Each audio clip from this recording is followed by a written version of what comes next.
আমরা কাদের অনুসরণ করতে হবে? মুক্তি পেতে হলে কোন কিতাবের অনুসরণ করতে হবে?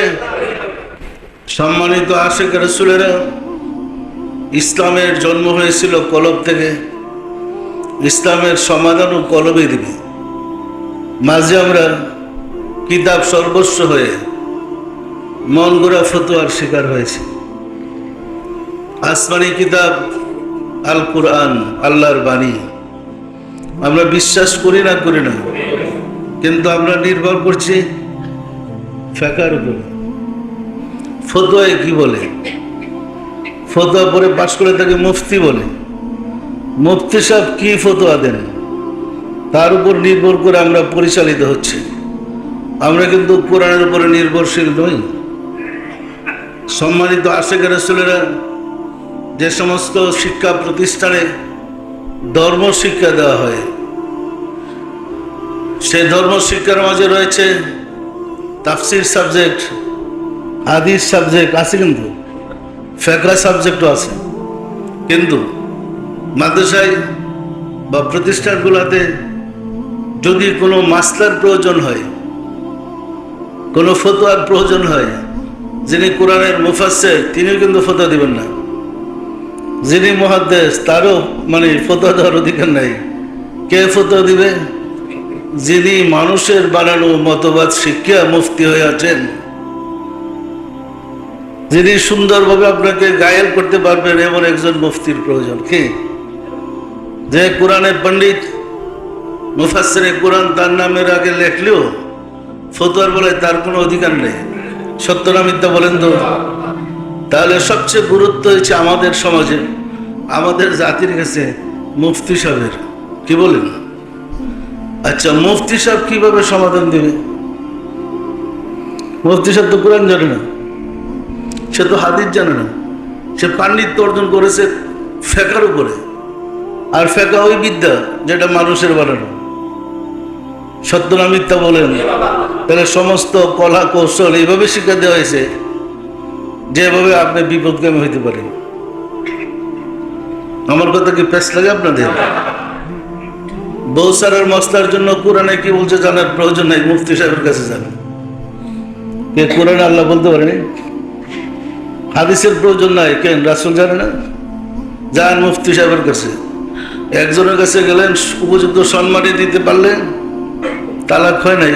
আর সম্মানী কম পেলে দেখবেন তালাক হয়ে গেছে। এই কারণ যিনি কোরআনের উপরে পারদর্শী, হাদিসের উপর পারদর্শী, সে তো চিন্তা ভাবনা করে বলবেন। মুফতি সাহেব তার চিন্তার দরকার নেই। কি আছে কোনো দরকার? এটা মানুষের দেওয়া বিদ্যা শিক্ষা করে মুফতি। আমার কথা কি আপনাদের বেশ লাগতেছে? সম্মানিত আশিক রাসূলের মূল কারণ আমরা কলবের বিদ্যা ছেড়ে দিয়েছি। কলবের বিদ্যা ছেড়ে দেওয়ার কারণে কিতাবের উপরে নির্ভর করেছি। আর এমন একটা কিতাবের উপর নির্ভর করেছে যার নাম ফতোয়ার কিতাব। ফতোয়ার সবচেয়ে বড় কিতাবের নাম ফতোয়া আলমগীরি। যে ফতোয়ার কিতাব লিখেছেন 900 আলেমে মিললে, 900 আলেম যে ফতোয়ার কিতাবটাকে সংস্কার করেছেন, লিপিবদ্ধ করেছেন। বাদশাহ আলমগীরের মতবাদ বাস্তবায়িত করতে গিয়ে ফতোয়া আলমগীরি। এইভাবে ফতোয়ার উপরে নির্ভরশীল হয়ে কিন্তু আমরা বিভ্রান্তিতে পড়েছি। ওইখান থেকে আমাদের দেশে, বিশেষ করে মুসলিম শাসিত দেশগুলোতে সিস্টেম চলে আসছে, যখন যিনি দেশের রাজা হবেন তিনার মতের কিছু মুফতি সাহেব রাখবেন, একটা উলামা সংগঠন তিনি রাখবেনই। আমাদের দেশেরটাই ধরেন না, এরশাদ সাহেব যখন প্রেসিডেন্ট ছিলেন তখন এরশাদ সাহেবের একটা উলামা দল ছিল না? উনি যা রাষ্ট্র চালাইতে গিয়ে জায়েজ করেছেন, মুফতিরা ফতোয়া দিছে জায়েজ। এই ফতোয়াগুলো একসাথে লিপিবদ্ধ করে কিতাব আকারে ছাপালে এই ফতোয়ার কিতাবটার নাম ফতোয়া এরশাদিয়া। যেমন ফতোয়ার নাম হচ্ছে ফতোয়া আলমগীরি। পরিষ্কার না? পরিষ্কার নাই? আওয়ামী লীগের শাসন আমলে দেখেন একটা উলামা সংগঠন ছিল, তাদেরকে উলামা লীগ বলতো। তো উলামা লীগের কাজই ছিল সরকার যা বলে তার পক্ষে ফতোয়া দেওয়া। পরিষ্কার না? পরিষ্কার না? তাহলে উলামা লীগের ফতোয়া যারা দিয়েছে, এই ফতোয়াগুলা একত্রিত করে কিতাব আকারে ছাপাইলে বাদশাহ আলমগীরের মতো, তাহলে ফতোয়ার নাম ফতোয়া হাসিনা। পরিষ্কার না পরিষ্কার না? এরপরে যে সরকার আসছে, ওনারা যখন রাষ্ট্র পরিচালনা করেছে, তাদের সপক্ষে আরো অনেক হুজুরকে মিল্লা একটা ওলামা দল শরীক হয়েছে ইসলাম কায়েম করার কথা বলে। সরকার যা বলেছে সবই জায়েজ। পরিষ্কার না পরিষ্কার না? জায়েজ করতে করতে যা লিখেছে, দলিলগুলো একত্রিত ছাপাইলে তখন দলিলগুলোর নাম কি হবে? ফ্যাক্টরির নাম ফতোয়া খালেদা।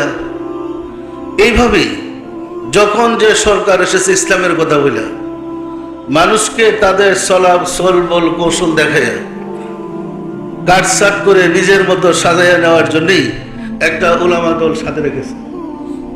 উলামা দলের কাজই ছিল সরকার যা বলবে তাই জায়েজ। পরিষ্কার না পরিষ্কার না? এখন জায়েজের দলের উলামারা যে এত ফতোয়া দিল, এগুলো হেন গেল কোথায়? এখন কিন্তু সব ধরা খাইতেছে। যাদের একবার ফেরেশতা বানাই লেছে, ফুল যাচ্ছে উন্নয়নের, এরা কোথায় হল?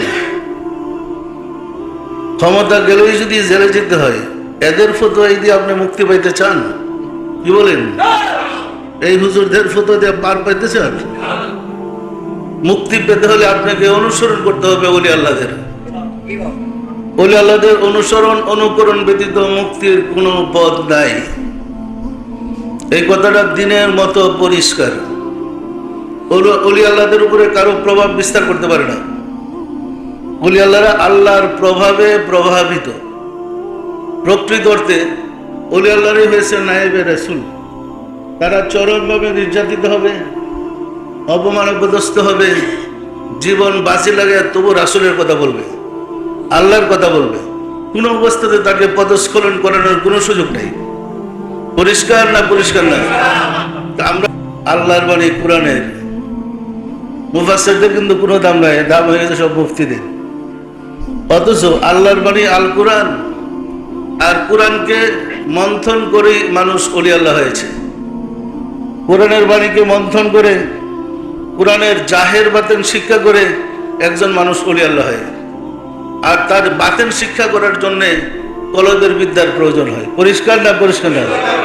কোরআন যেমন আল্লাহর কাছ থেকে রাসূলের কলবের মাধ্যমে হয়ে আসছে, কলবের বিদ্যায় যারা বিদ্যান তারা কিন্তু কোরআনের অনুসারী হয়ে থাকে। তারা কোরআন দিয়েই সব দলিল দিবেন। পরিষ্কার না পরিষ্কার না?